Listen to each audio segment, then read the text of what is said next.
السلام علیکم۔ ایک نوجوان تاجر نے کاروبار میں کافی ترقی کی اور بہت سا مال و دولت اکٹھا کر لیا۔ وہ کاروبار میں ایسا مگن ہوا کہ اسے شادی کا کبھی خیال ہی نہ آیا۔ جب کاروبار سنبھالنے کے لیے اس نے بااعتماد ملازمین رکھ لیے اور کچھ فرصت کے لمحات میسر ہوئے تو شادی کے بارے سوچنے لگا۔ تھوڑی کوشش اور تلاش کے بعد اسے ایک خوبصورت اور نیک نوجوان لڑکی کا رشتہ مل گیا۔ چند ہی دنوں میں دھوم دھام سے شادی انجام پائی اور کئی دنوں تک شادی کی تقریبات چلتی رہیں۔ نوجوان تاجر اس نیک اور حسن و جمال بیوی کو پا کر اپنے آپ کو دنیا کا خوش قسمت ترین شخص سمجھنے لگا۔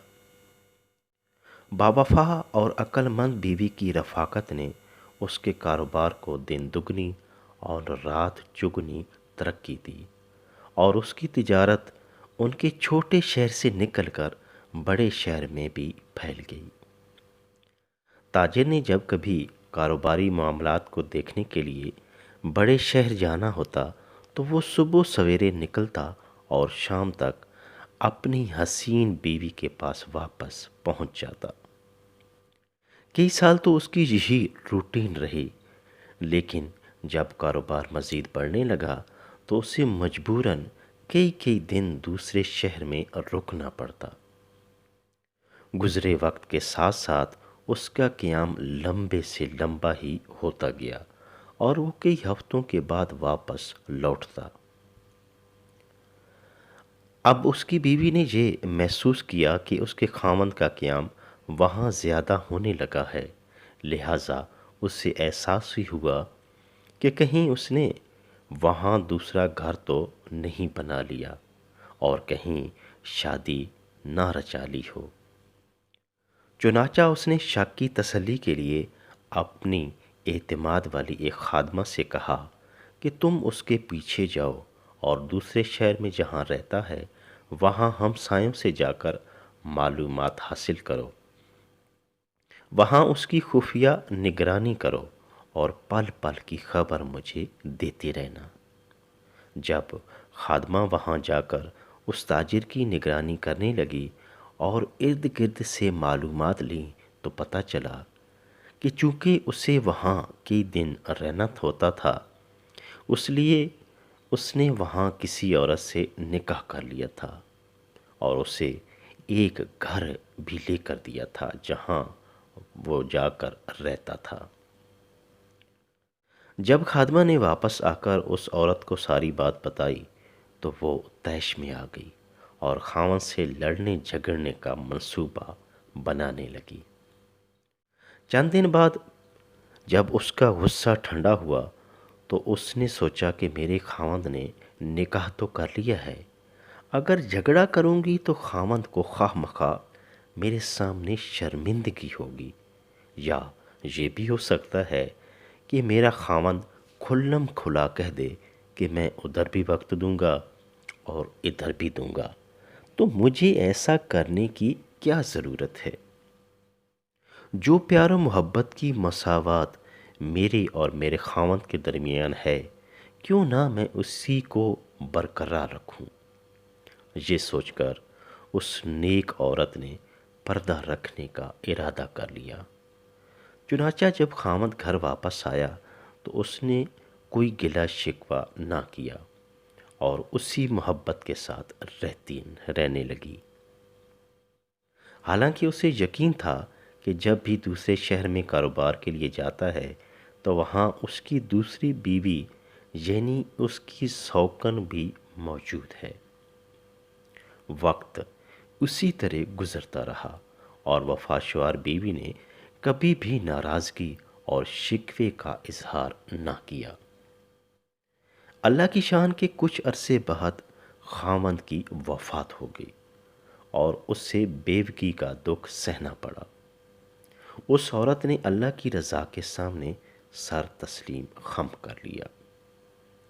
جب اس کے خاوند کی تدفین کا مرحلہ مکمل ہوا اور اس کی وراثت کی تقسیم کا وقت آیا تو اس نے اپنا اور دوسری بیوی کا حصہ بھی الگ کر دیا، اور اسی خادمہ کو جس نے اس کو بتایا تھا کہ اس کا دوسرا نکاح بھی ہے، اس کو بڑی رازداری سے کہا کہ کسی کو پتہ بھی نہ چلے اور کوئی میرے خاوند کی بات بھی نہ کرے، لیکن اس کی وراثت میں اس بیوی کا شرعی حق ہے۔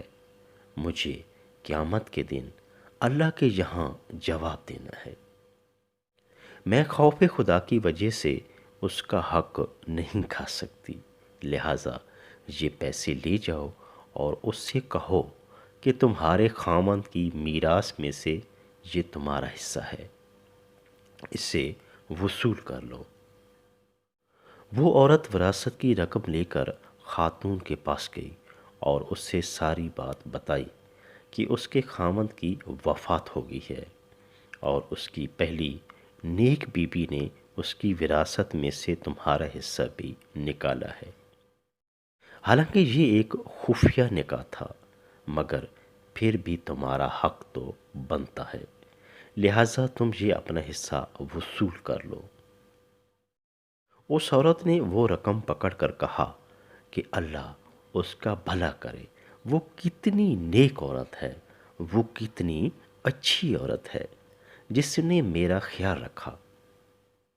پھر اس نے کہا کہ تم یہ مال میری طرف سے لے جا کر اس عورت کو واپس کر دو، اور اس سے یہ حقیقت بتا دو کہ اس کے خاوند نے مرنے سے 1 ہفتہ پہلے مجھے طلاق دے دی تھی، اور اس طلاق کا پتہ یا مجھے ہے یا یہ میرے اللہ کو ہے، لہٰذا اس وراثت سے میرا کوئی حصہ نہیں بنتا، یہ اسی کا حصہ ہے، لہٰذا اسے واپس کر دو۔ میں اس کے اس عمل سے بہت خوش ہوں، اللہ تعالیٰ اس کی نیک نیتی اور خیر خواہی کا اس سے ضرور اجر دے گا، اور یہ نیک عمل ہمارے مرحوم خاوند کی بخشش کا باعث بنے گا۔ خادمہ نے جب واپس جا کر وہ رقم پہلی بیوی کو واپس کی اور ساری صورتحال سے آگاہ کیا تو وہ حیران رہ گئی، اور اس ایماندار عورت کو ڈھیروں دعائیں دینے لگی۔ اسی لمحے وہ مرحوم خاوند کو یاد کرنے لگی اور اس کی بخشش کی دعائیں کرنے لگی کہ جس نے دوسرا نکاح بھی نیک اور ایماندار عورت سے کیا۔ موجودہ مادیت پرستی کے دور میں عموماً ایسا ہوتا تو نہیں، کیونکہ آج کے معاشرے میں حرص اور لالچ اتنا عام ہے کہ اس طرح کا اظہار و قربانی کے جذبے کا سوچا بھی نہیں جا سکتا، مگر توکل الی اللہ، ایمانداری، فراخ دلی اور خدا خوفی اگر دل میں پیدا ہو جائے تو پھر لوگ ایک دوسرے کا بہت خیال رکھتے ہیں اور اپنی ذات کی بجائے دوسروں کا بھلا چاہتے ہیں۔